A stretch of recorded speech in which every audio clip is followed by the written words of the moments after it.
Simba তখন মন খারাপ করে বলতে থাকে, আমার কাউকে দরকার নেই, আমি একা একাই এখানে ভালো আছি। ঠিক তখনই রফিকি বলে, একা একা ভালো থাকা যায় না, বরং সবাইকে নিয়ে ভালো থাকতে হয়। সিম্বা তখন রফিকিকে বলে, আপনি আসলে কে?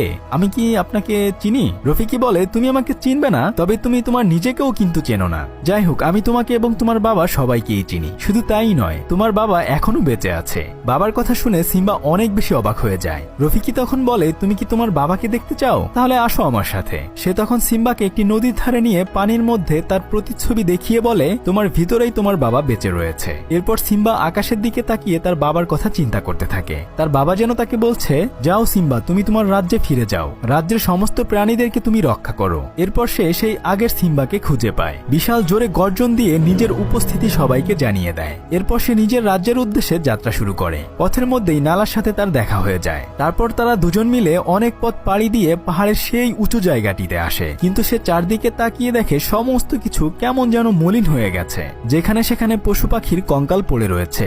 সে তখন আফসোস করে নালাকে বলে, বাবা বলেছিল এখান থেকে যতদূর পর্যন্ত সূর্যের আলো দেখা যায় সবটাই আমাদের রাজ্য, কিন্তু আমার জন্য আজ সবকিছু এলোমেলো হয়ে গিয়েছে। তাছাড়া আমি একা হয়তো ইস্কারের সাথে লড়াই করে পেরে উঠব না। তখন নালা বলে, আমিও তোমার সাথে রয়েছি, আমরা দুজন মিলে আমাদের রাজ্যকে ওই শয়তানের হাত থেকে রক্ষা করব। ঠিক তখন পুম্বা এবং টিমন সেখানে চলে আসে। সিম্বা তাদেরকে জিজ্ঞেস করে, তোমরা কেন এখানে এসেছো? তখন তারা বলে, বন্ধুর প্রয়োজনে সবসময় অন্য বন্ধুরাও পাশে থাকে, কিন্তু